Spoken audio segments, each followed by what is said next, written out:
হ্যাঁ নিয়ে আসেন, নিচে দিয়ে ভালো করে ধরেন, আসেন। ওই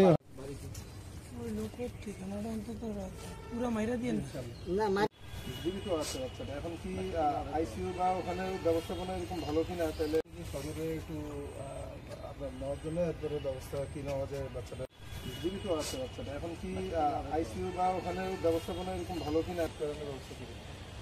হ্যাঁ একটু ভাই সালাম থাকলে আস্তে আস্তে আসেন।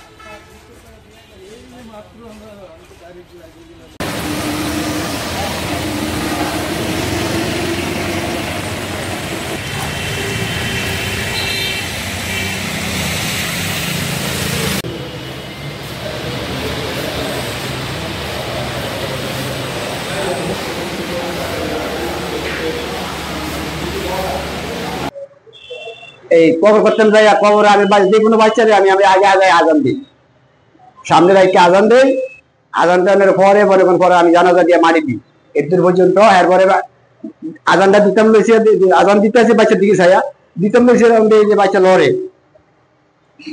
এরপরে আমি মনে করেন এই আজান পুরা শেষ দিয়া আমি যে আমগুল নিজে করলাম যে বাচ্চা তো দেয়তা আপনি বাচ্চা কই টেনে রাখছেন, কার কাছে থেকে রাখছেন, কোন হাসপাতালের কথা জিজ্ঞেস দেননি।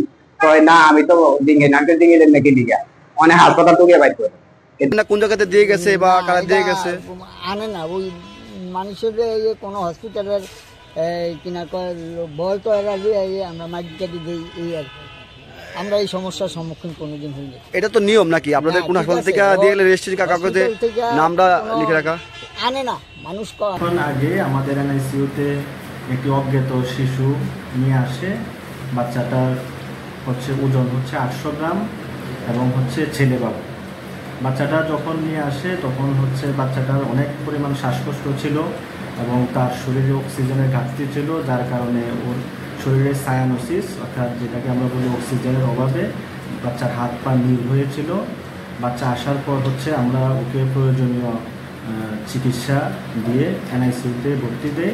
বাচ্চাটা এই মুহূর্তে কিছুটা স্টেবল আছে এবং ওর হার্ট রেট, পালস রেট এবং অক্সিজেন লেভেল নর্মাল আছে। তো আমরা আমাদের পক্ষ থেকে সর্বোচ্চ চেষ্টা করছি বাচ্চাটাকে ভালোভাবে চিকিৎসা দিয়ে সুস্থ করার জন্য। আমাদের এখানে একটি নবজাতক শিশু বাচ্চা সাংবাদিক চাঁদপুরে যারা বিভিন্ন প্রিন্ট মিডিয়া, ইলেকট্রনিক্স মিডিয়ার সাংবাদিক, ওনারা নিজ দায়িত্বে একটি ছেলে বাচ্চা, ওনারা 8 মাস সম্ভবত হবে, এই বাচ্চাটি আমাদের এখানে নিয়ে এসছে।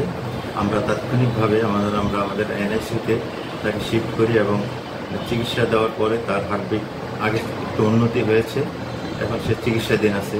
চাঁদপুর জেলা ব্যবসায়ী বেসরকারি হাসপাতাল মালিক সমিতির সাধারণ সম্পাদক GM শাহিন সাহেব, উনি সকল দায়িত্ব নিয়ে এই বাচ্চাদের সুচিকিৎসার জন্য উনি দায়িত্ব নিয়েছেন এবং আমরা নিজেরাও আমাদের তরফ থেকে এই বাচ্চাটির